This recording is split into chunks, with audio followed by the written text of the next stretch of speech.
ঈদ পাথরের শহর থেকে সবাইকে জানাচ্ছি ঈদ পাথরের শুভেচ্ছা। জানি না কে কিভাবে কোরবানির ঈদগুলো কাটিয়েছেন। যারা ঢাকা শহরে ছিলেন সবসময় পার্মানেন্ট ভাবে, যে গ্রামের বাড়ি নেই বা গ্রামে যেতে পারেননি, তারা হয়তো বা গ্রামকে অনেক মিস করেছেন। আমরা যেহেতু গ্রাম শহর দুই জায়গায় থাকি, তো সেই ক্ষেত্রে আমাদের জন্য দুটোই মিস করার মতো না, দুটোকে আমরা ফিল করি। তো এই তো প্রাকৃতিক দৃশ্যকে ছেড়ে চলে এসেছি যান্ত্রিক শহরে।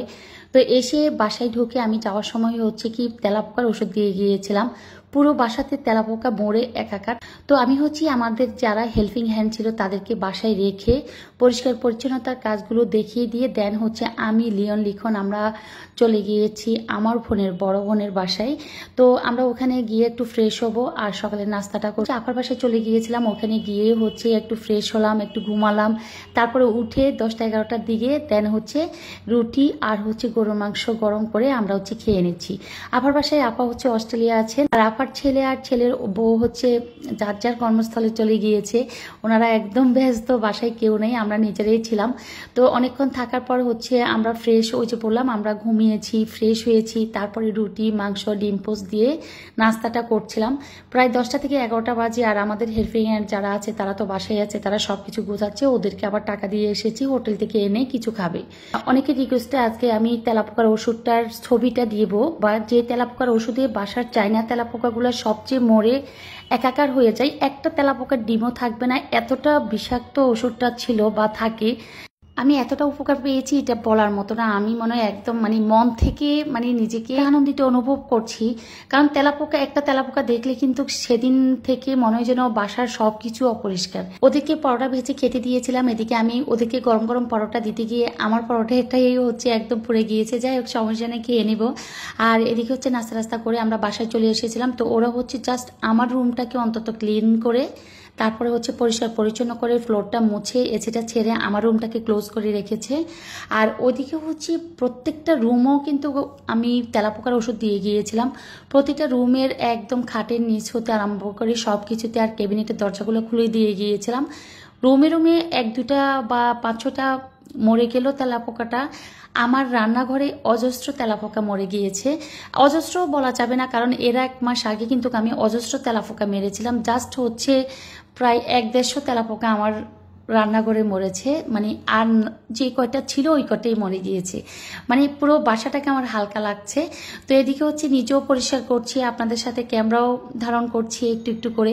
হয়তোবা আমার কাজটা আমার শেয়ার করা হচ্ছে না, ওরা যেগুলো করছে ওদেরকে যেগুলো দেখিয়ে দিই সেগুলি হয়তোবা আমি ক্যামেরা ধারণ করছি আর আপনাদের সাথে শেয়ার করছি। এখন হয়তোবা বলতে পারেন আপু আপনি তো কিছুই করছেন না। না, সকালে যখন আপার বাসায় চলে গিয়েছিলাম, আপার বাসা থেকে একদম খেয়ে দিয়ে গোসল করে ফ্রেশ হয়ে 10টা কি 10:30টার দিকে আমরা বাসায় চলে আসি। ওরা তো আর একা একা পারবে না, ওরা হচ্ছে আমার রুমটাকে পরিষ্কার পরিচ্ছন্ন করার পর আমরা আমাদের রুমে একটু ঢুকলাম, আর পাশাপাশি আবারও ওদের সাথে টুকিটাকি কাজগুলোতে হাত লাগাচ্ছি। তো এদিকে হচ্ছে প্রত্যেকবারে যেভাবে পরিষ্কার পরিচ্ছন্ন করা হয়, আমার কাছে মনে হয় গ্রাম থেকে আসার পর যদি পুরো বাসাটার একদম এভরিথিং আবার একবার পরিষ্কার পরিচ্ছন্ন করা যায়, অন্তত মেহমান বাসায় ঢোকার আগে বা যত কষ্ট মেহমান থাকুক নাও কেন, যে নিজেরা যদি একদিনে কষ্ট করে সব কাজ কমপ্লিট করতে পারি তাহলে কিন্তু অনেক দিনের কাজগুলো এগিয়ে যায়। যে আছে না, আজকে করলাম কালকে আবার করব, এতটুকু আজকে করছি আগামী দিন করব, এই রুমটা আজকে পরিষ্কার করলাম পরশু দিন এই রুমটা করব, এই ধরনের ফেলে না রেখে একদম কষ্ট যেহেতু হবে একদিনে যাই হয় হবে, এই ধরনের একটা কাজ যদি করে ফেলি তাহলে আর কালকে থেকে আমার বাসার কাজটা কমে যায়। অল্প অল্প কিছু কাজ থাকে যেগুলো করার মতো। তো এদিকে হচ্ছে পুরো বাসার যে শোপিসগুলো নামিয়ে একদম গুছিয়ে রেখে গিয়েছিলাম। আমি গতকালকের একটা ব্লগে আমি শেয়ার করেছিলাম, যেহেতু ওই ব্লগটা আমি দিতে পারিনি, কোরবানির চলে এসেছিল, তো ওই ব্লগটা আমি গতকালকে শেয়ার করেছিলাম। আজকে হচ্ছে আবার ওটা ছিল আমি গতকালকে আমি মনপুরা যখন গিয়েছিলাম বা নিজের এলাকাতে যখন গিয়েছিলাম তখন বাসাটাকে কিভাবে রেখে গিয়েছিলাম সেই ব্লগটা শেয়ার করেছিলাম। আর আজকে হচ্ছে আমি এসে কি কাজ করেছিলাম সেই ব্লগটা শেয়ার করছি সবার সাথে। হচ্ছে এখনো ট্রলি খুলি নেই, ট্রলি খুলবো একদম পুরো বাসাটা যখন ক্লিন হয়ে যাবে, তারপর ট্রলি খুলে যেগুলো ধোয়ার দরকার সেগুলো ধুয়ে ফেলবো, যেগুলো রাখার দরকার সেগুলো রেখে দেবো। তো এই তো সবাই কাজ করছি, একদম বসে থেকে নেই। প্রত্যেকবার লিখন হেল্প করে, আজকে আরো লিখন হেল্প করেনি। আজকে হচ্ছে আমার হেল্পিং হ্যান্ডেরা হচ্ছে পুরো বাসাটা পরিষ্কার করছে, পাশাপাশি আমি দেখিয়ে দিচ্ছি নিজে অল্প অল্প করে করছি যেগুলোতে ময়লা আমার গায়ে লাগবে না, যেহেতু আমি গোসল করে বাসায় চলে এসেছিলাম। তো আগের মতো করে সবকিছুই সেট আপ করছি, একটু নতুন নতুন লুকও আনার চেষ্টা করছি। আর সবার সাথে আমি তেলাপোকা শেয়ার করছি। আসলে টাইলসের জন্য বোঝা যাচ্ছে না, এত তেলাপোকা মরে পুরো রান্নাঘরটার মানে একদম কি অবস্থা বলবো, যে আমি যাওয়ার সময় পুরো সবকিছু বন্ধ করে ওষুধগুলো দিয়ে গিয়েছিলাম। আর আমি ওষুধের ছবিটাও সবার সাথে শেয়ার করব, কারণ এত রিকোয়েস্ট করছেন আপু যে চায়না তেলাপোকা বলেন আর যে তেলাপোকাই বলেন, কিভাবে আপনি আপনার বাসার তেলাপোকাগুলো মেরেছিলেন, আমাদের ওষুধের যে ছবিটা অন্তত দেওয়ার চেষ্টা করবেন। তো আমি সবার সাথে বা সবার সুবিধার্থে বা সবার উপকারের সাথে বা সবার জন্য ওষুধের যে ওষুধটা ইউজ করেছিলাম সেই ওষুধের প্যাকেটটাই আমি আপনাদের সাথে শেয়ার করছি। এই ওষুধটি আপনারা স্ক্রিনশট দিয়ে যে কোনো মুদি দোকান বলেন বা কারণ বাজার গেলে বা কোনো মুদি দোকানে দেখালে হয়তো বা আপনাদেরকে দেখায় দিতে পারে বা আপনি পেতে পারেন। তবে আমি কিন্তু কোনো মুদি দোকান থেকে আনাইনি, আমি আনিয়েছিলাম আমার ভাগ্নে হচ্ছে ঢাকা ইউনিভার্সিটিতে পড়ে, ও হচ্ছে ওখানে ছাড় পোকা তেলাপোকার জন্য যে ওষুধটা ইউজ করা হয়, তো ও যেহেতু ম্যাচে থাকে ও ওখান থেকে আমাকে এনে দিয়েছিল। তবে বি কেয়ারফুল, একদম বিষাক্ত এই ওষুধটা। আপনাকে মাস্ক পরে, গ্লাভস পরে তারপরে হচ্ছে এই ওষুধটা ইউজ করতে হবে।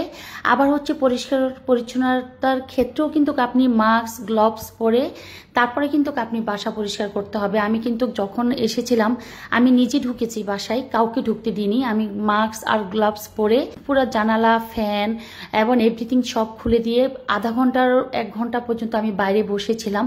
যখন গন্ধটা চলে গিয়েছে, বিষাক্ত গন্ধটা, তারপরে আমি ঢুকেছি। এবং যা যা আমরা ফেলে দিয়েছি, যে ওষুধের কাগজে কাগজে করে দিয়েছিলাম, ওগুলাকে আমি একদম সাবধানে গ্লাভস পরা অবস্থায় কিন্তু এগুলাকে একটা পিপিতে নিয়ে, পলিথিনে নিয়ে দেন হচ্ছে আমি এগুলাকে নিজে হাতে নিচে ময়লার ডাস্টবিনে ফেলে কাজে হাত লাগিয়েছি এবং বলে দিয়েছি কেউ যেন নাকে মুখে হাত না দেয়।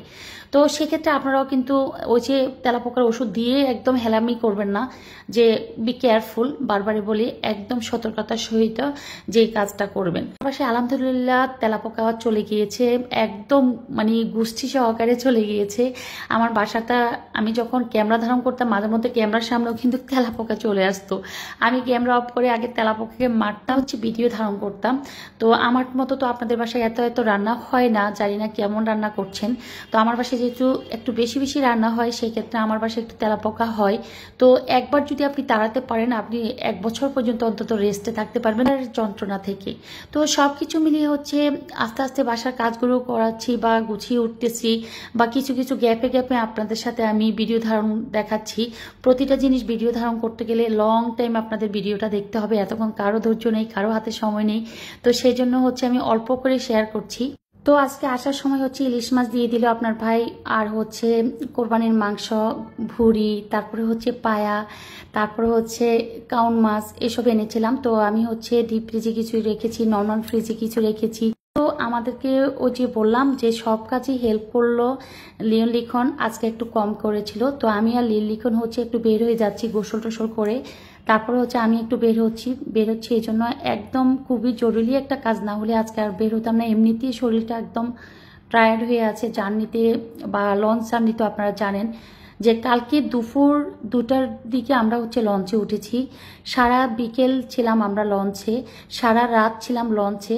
আজকে ভোর 5টায় আমরা লঞ্চ থেকে নেমেছি, নেমে হচ্ছে বাসায় ঢুকিয়ে হচ্ছে আবার নতুন করে সব কিছু পরিষ্কার পরিচ্ছন্নতা করা। তো এগুলো করে পরিষ্কার করে কোনো রকম যখন কাজটা একটু কমপ্লিট হয়ে আসছে, তখন আমি আর লিখন আবার আসছি নিউ মার্কেট, একটু শপিং ছিল যেগুলো হচ্ছে আজকে লঞ্চে উঠে দিতে হবে, খুবই জরুরি, আপনার ভাইয়ের কিছু সদাই ছিল। তো এবার হচ্ছে সবচেয়ে আর্লি আমরা হচ্ছে কোরবানির ঈদের পরপরই হচ্ছে ঢাকায় চলে আসলাম। আর ঢাকায় এসে সবচেয়ে বেশি ভালো লেগেছে ঢাকার রাস্তাগুলো একদম ফাঁকা। এই ধরনের ফাঁকা রাস্তা একবারও পাই নাই, যতবারে এসেছি একটা যুদ্ধের মধ্যে বাসায় আসতে হয়েছে, গাড়ি পাই না, বা হচ্ছে সদরঘাটে অনেক জ্যাম, রাস্তায় অনেক জ্যাম। এখন সব কিছু মিলিয়ে আজকে যেহেতু এসেছি, আজকে দেখলাম একদম তাড়াহুড়া করে বাসায় আসলাম এবং শপিং করলাম, সব কিছু করলাম। পাশাপাশি হচ্ছে যে শপিং শেষ, তো আবার বাসায় ফেরার পথে আমরা রিক্সা দিয়ে আসতেছিলাম, তা হচ্ছে ধানমন্ডি 2 নম্বর হয়ে। তো 2 নম্বর হয়ে যখন আসতেছিলাম তখন হচ্ছে ওই যে স্টার কাবাব তো পরে একটু নেমে গেলাম দুইজনে মিলে, নেমে হচ্ছে স্টার কাবাব থেকে একটু খেয়ে দিয়ে আবার হচ্ছে রিক্সায় করে আমরা বাসার পথে রওনা দিই।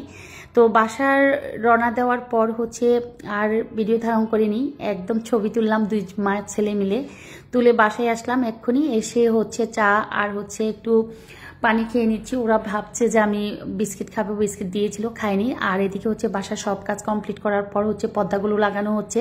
পর্দা লাগানোর একটাই কারণ, আসলে আমি যাওয়ার সময় হচ্ছে বাসায় সবসময় পুরনো পর্দাগুলো লাগিয়ে যাই, প্রত্যেকটা রুমে প্রত্যেকটা জানালাতে লাগিয়ে তারপরে হচ্ছে বাসার যে পর্দাগুলো আমি সব সময় ইউজ করি, ভালো পর্দাগুলো, এগুলোকে যাওয়ার সময় ধুয়ে পরিষ্কার করে তারপরে হচ্ছে আমি ইস্ত্রিতে দিয়ে যাই। আবার আসার পর হচ্ছে ইস্ত্রি থেকে আনিয়ে একদম ফ্রেশ পর্দাগুলো বাসায় লাগানো হয়। তাতে করে আমার কাছে মনে হয় যেন পুরো বাসাটা পরিষ্কার পরিচ্ছন্ন। পর পর্দাগুলো যেহেতু আমি পরিষ্কার পরিচ্ছন্নভাবে লাগাচ্ছি, সেক্ষেত্রে পুরো বাসাটা ক্লিন এবং নেট অ্যান্ড ক্লিন এবং হচ্ছে একদম ফ্রেশ মনে হয়, নিজের কাছে স্বস্তি ফিল হয়। তো আমার মতো এই ধরনের সিচুয়েশনে কারা কারা মানে দক্ষিণ অঞ্চলে যাচ্ছেন বা অনেক দিকে কোরবান করছেন, আসার পর বাসার প্রস্তুতি কিভাবে নিচ্ছেন, সব কিছু আপনারা কমেন্টস বক্সে জানাবেন। আমার কাজগুলো ঠিক আছে কিনা, আমি যে সিচুয়েশনে কাজগুলো করছি, যেভাবে বাসাটা আবার পরিষ্কার করছি, আসার পর আবার নতুন করে পুরো বাসার সব কিছু একটু ধুয়ে পরিষ্কার করে ফ্রেশ করে রাখছি, সব কিছু ঠিক আছে কিনা জানাবেন। ওই তো শপিং করতে গিয়ে কিছু জুতোও কিনেছিলাম, এগুলো সব ওয়াশরুমের জন্য। ওয়াশরুমের জুতাগুলো একদম কেমন জানি ডিসকালার হয়ে গিয়েছিল, তো ওয়াশরুমের জন্য কিছু জুতো কিনে নিলাম ভ্যান গাড়ি থেকে। তো আর আজকের ব্লগটা এখানে শেষ করে দিচ্ছি। ঈদ তো চলে গেছে, ঈদ মোবারক, আর কি দেব। সবাই অনেক বেশি ভালো থাকবে।